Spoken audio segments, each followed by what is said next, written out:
Hello everyone, welcome back. Today we're going over another one of my random 60 card casual decks.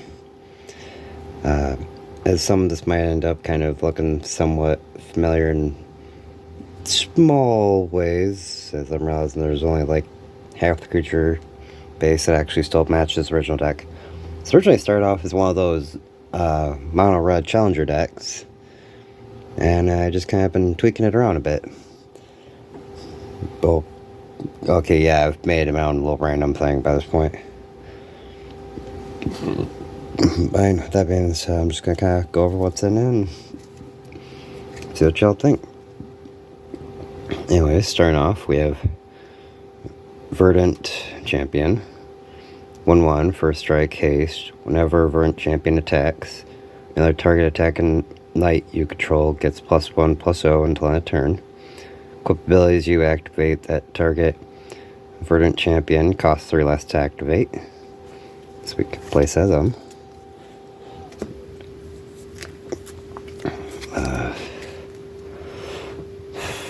Then we got 4 copies of Bone Crusher Giant, which has an adventure of Stomp.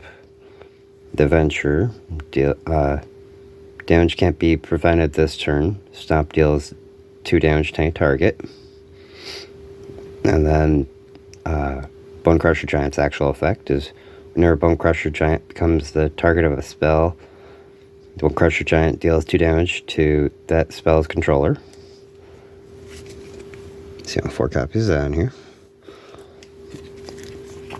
After that, we have 4 copies of Enix Hardened in the Forge. Star 3, which Enix's power is equal to your devotion to red. So, you know, get pretty powerful real easily there.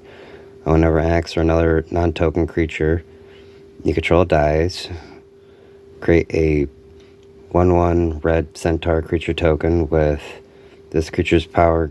This creature can't block, my bad. If the creature had 4 or greater, a power 4 or greater, create 2 of those tokens instead. So place out of those. Next up, we have Calamity Bear. If a giant source you control would deal damage to a permanent or a player, it deals double that damage to that permanent or player instead. So, you know, them themselves, or, you know, our Bone Crusher Giant over there. Next up, we have 4 copies of Etali Primal Storm, who's a 6/6. Whenever Etali Primal Storm attacks, exile the top card of each player's library. Then you may cast a number of non-land cards exiled this way without paying their mana cost. Then last up in the creatures, we have 3 copies of Torbrand, Thane of Redfell. He's a 2/4. If a red source you control would deal damage to an opponent or permanent an opponent controls, it deals that much +2 instead. Down to our spells, we have 4 copies of Lightning Bolt. Lightning Bolt deals 3 damage to any target. 4 copies of Rite of Flame. To add 2 red mana, then add 1 red mana for each card named Rite of Flame in each graveyard. So, you know, a little progressive mana build there. Then we got 3 copies of Mirror Box. The legendary rule does not apply to permanents you control. Each legendary creature you control gets +1/+1. Each non-token creature you control gets +1/+1 for each other creature you control with the same name as that creature. Okay, now to the fun one here. 4 copies of Koth the Flame Resistant, which he has +1. Search your library for a basic mountain card, reveal it, and put in your hand, then shuffle. -3, Koth Fire of Resistance deals damage to target creature equal to number of mountains you control. Or -7, you get an emblem with whenever a mountain enters the battlefield under your control, this emblem deals 4 damage to any target. Then after that, we have 2 singletons here.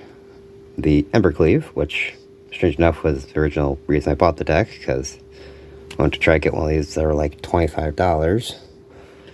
And I found the deck on sale for like $32. Well, anyways, and then Shadow Spear. Oh, I actually forgot to read off Embercleave.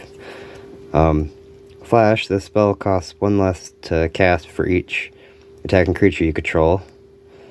When Embercleave enters the battlefield, attach it to target creature you control.